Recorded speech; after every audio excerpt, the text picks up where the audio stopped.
Bismillahirrahmanirrahim. Assalamu alaikum students. How are you all? I hope you all are fine.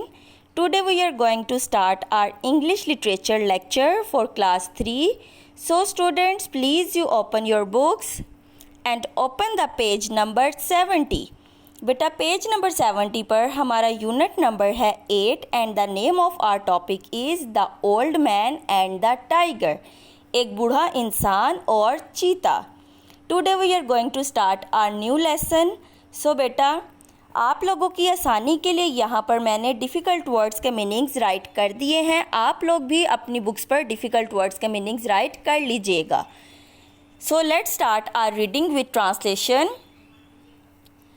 A poor old man lived with his large family in a small hut in the middle of a forest. एक गरीब बूढ़ा आदमी जो है वो रहता था अपने बड़े से ख़ानदान के साथ एक छोटे से झोंपड़ी में जंगल के दरमियान में। He was a woodcutter, वो एक लकड़हारा था। His son and daughters were very young, उसके बेटे और बेटियां जो हैं वो बहुत छोटे थे। हिज वाइफ वॉज बिज़ी, उसकी वाइफ जो हैं वो मसरूफ़ रहती थीं, बीवी जो हैं वो मसरूफ़ रहती थीं cooking, cleaning, washing and looking after the children, खाना बनाने में, सफाई करने में, धोने में और बच्चों की देखभाल करने में उनकी बीवी मसरूफ़ रहती थीं। She could not help him earn money, वो उनकी मदद नहीं कर सकती थी पैसे कमाने में। Every day the old man went deep into the forest, हर रोज़ जो है वो बूढ़ा आदमी घने जंगल में जाता था। एंड चॉप्ड वुड, और लकड़ियाँ काटता था। ही गैदर्ड द वुड, वो लकड़ियाँ इकट्ठी करता था। टाइड इन द बंडल, इन्हें एक गठरी में बांधता था। And carried it on his donkey to a nearby village market, और उन्हें अपने गधे पर डालकर, यानी कि उनका गधा जो है उसकी बैक साइड पर डालकर उसको बेचने के लिए मार्केट में या बाज़ार में ले जाता था। He sold the wood and bought food for his family, वो लकड़ियाँ बेचता था और खाना ख़रीद कर ले जाता था अपने घर वालों के लिए, अपने ख़ानदान के लिए। One day when the old man was busy, एक दिन जबकि बूढ़ा आदमी मसरूफ़ था, at work he heard a loud growl, अपने काम में तो उसने सुनी एक ऊंची गुराने की आवाज़। एक दिन जब बूढ़ा आदमी अपने काम में मसरूफ़ था तो उसने एक बहुत ऊंची गुराने की आवाज़ सुनी। He put down his axe and stood very still. उसने अपना जो कुल्हाड़ा है वो जल्दी से नीचे रख दिया और बिल्कुल सीधा खड़ा हो गया, यानी कि बग़ैर किसी हरकत के स्टिल खड़ा हो गया। He was afraid of ghost. वो खौफज़दा था भूत से। And thought to himself, और उसने अपने आप में सोचा, ओ डियर मी, ओ प्यारा मैं, if that is a ghost it may do me some harm, अगर ये कोई भूत हुआ तो ये मुझे कोई नुकसान पहुंचा सकता है। ही वॉज़ वेरी फ्राइटेंड, वो बहुत ज़्यादा खौफज़दा था। Just then a large tiger came out of the bushes, उसी वक्त एक बड़ा सा चीता जो है वो झाड़ियों में से बाहर आया। जी बेटा पेज नंबर 70 की रीडिंग जो है वो हम लोगों ने कर ली है। Now please U turn the page and open the page number 71। Page number 71 पर डू नॉट बी फ्राइटेंड, खौफज़दा नहीं हो, ओल्ड मैन, बूढ़े आदमी, सेड द टाइगर, चीते ने कहा, आई वॉन्ट हार्म यू, मैं तुम्हें नुकसान नहीं पहुंचाना चाहता। यू वर्क वेरी हार्ड, तुम बहुत मेहनत से काम करते हो। Sit down and rest for a while, कुछ देर के लिए बैठ जाओ और आराम कर लो कुछ वक्त के लिए। And let me do your work, और मुझे अपना काम करने दो। The old man was surprised, old man जो है वो बहुत हैरान हुआ। He did not know that, वो नहीं जानता था कि टाइगर कुड टॉक, के जो चीते हैं वो बोल सकते हैं। एंड व्हाट्स मोर, और मज़ीद ये, the tiger was offering to help him, कि जो चीता है वो उसको मदद की पेशकश कर रहा था।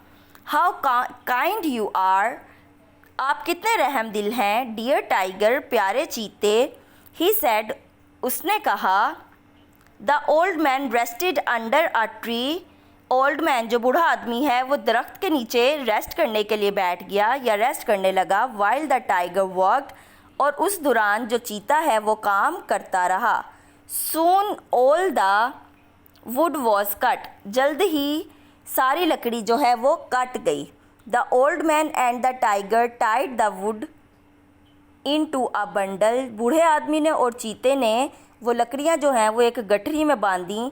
And loaded it on the donkey, और उसे लाद दिया गधे के ऊपर, डंकीज बैक, गधे की कमर के ऊपर, उसके पिछले हिस्से के ऊपर।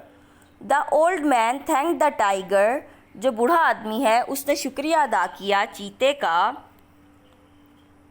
And went off to sell the wood, और वो लकड़ियाँ बेचने के लिए चला गया। द नेक्स्ट डे, अगले दिन, द टाइगर अराइव्ड, चीता आया। And help the old man again, और उसने दोबारा से बूढ़े आदमी की मदद की। This went on for some weeks, ऐसा होता रहा कुछ हफ्तों के लिए। वन डे, एक दिन, after their work was finished, जब उनका काम ख़त्म हो गया था उसके बाद, द टाइगर ले डाउन, जो चीता है वो लेट गया। And rested his head in the old man's lap, और उसने अपना सर जो है वो रख दिया बूढ़े आदमी की गोद में। The old man stroke the tiger's fine coat, जो बूढ़ा आदमी है वो सहला रहा था जो चीता है उसकी खाल पर। The tiger purred like a cat, और जो चीता है वो खर खर जैसी आवाज़ें निकाल रहा था बिल्ली की तरह। He looked up into the old man's eyes and asked, उसने बूढ़े आदमी की आंखों में ऊपर देखा और पूछा, Am I handsome? क्या मैं खूबसूरत हूँ? जी बेटा, यहाँ पर आप लोग मार्क कर लें कि हम लोगों ने यहाँ तक आज अपनी रीडिंग करनी है, और बाकी की रीडिंग जो है वो हम अपने नेक्स्ट लेक्चर में करेंगे। और बेटा, इससे पहले कि आप लोग अपनी बुक्स को बंद करें, आप लोग पीछे दोबारा से अब टर्न करें पेज को, और पेज नंबर 70 को ओपन करें। पेज नंबर 70 पर आपका फर्स्ट पैराग्राफ है अ पुअर ओल्ड मैन। यहाँ से लेकर इस पैराग्राफ के लास्ट तक हेल्प हिम अर्न मनी, इस पैराग्राफ पर आप लोग डिक्टेशन का निशान लगा लें कि ये आपका डिक्टेशन पैराग्राफ है। बेटा, आप लोग इसको विद स्पेलिंग्स बहुत अच्छे तरीके से लर्न करेंगे, और आप अपने घर में किसी बड़े से कहिएगा कि आपको ये डिक्टेट करवाएं, यानी कि ज़ुबानी बोलें, और आप लोग इनको अपनी नीट कॉपीज़ पर लिखकर उनको चेक करवाइएगा। आई होप बेटा आप लोगों को डिक्टेशन पैराग्राफ जो है वो क्लियरली समझ आ गया होगा। Now please you open your copies. Today we are going to do words meanings on our copy. आज हम लोग अल्फाज मायनी जो है वो अपनी कॉपी पर करने लगे हैं। तो उसके लिए आप लोग क्या करेंगे, first you draw the margin line and mention the class work date and day on the top of the page. बेटा, आप लोग वो डेट एंड डे मेंशन करेंगे जिस डेट एंड डे पर आप काम कर रहे हैं। Then you write unit number 8 and the name of our topic the old man and the tiger. फिर आप लोग अपने पेज के सेंटर पे एक लाइन ड्रॉ करेंगे और पेज को 2 हाफ्स में डिवाइड करेंगे। आप लोग 12 लाइंस पर जो है अपने सेंटर में लाइन ड्रॉ करेंगे, और फर्स्ट लाइन पर आप लोग लेफ्ट हैंड साइड पर लिखेंगे वर्ड्स, वर्ड्स मीन्स अल्फाज, और राइट हैंड साइड पर लिखेंगे मीनिंग्स, मीनिंग्स मीन्स मायने। सो बेटा, let's start our words meaning. Our first word is fault. Fault means गलती। Our second word is grace. Grace means खूबसूरती. Our third word is harsh. Harsh means सख्त. Our fourth word is heal. Heal means ठीक होना. Our fifth word is shrug. कंधे उचकाना. Our sixth word is spurt. Tej अखराज. Our seventh word is bundle. Bundle means गठरी. Our 8th word is chopped. Chopped means काट डालना. Our 9th word is growl. Growl means गुराना, गरजना. Our 10th word is ghost. Ghost means bhoot. Our last and 11th word is enormous. Enormous means बहुत बड़ा. I hope बेटा आप लोगों को ये जो वर्ड्स मीनिंग हैं ये क्लियरली समझ आ गए होंगे. आप लोगों ने अपनी पेंसिल से सारा काम अपनी कॉपीज़ पर राइट करना है और बिल्कुल भी पेन का यूज़ नहीं करना. एंड बेटा please you learn your class work on daily basis. आगे बढ़ते जाओ, पढ़ना है, रुकना नहीं. अल्लाह हाफिज़.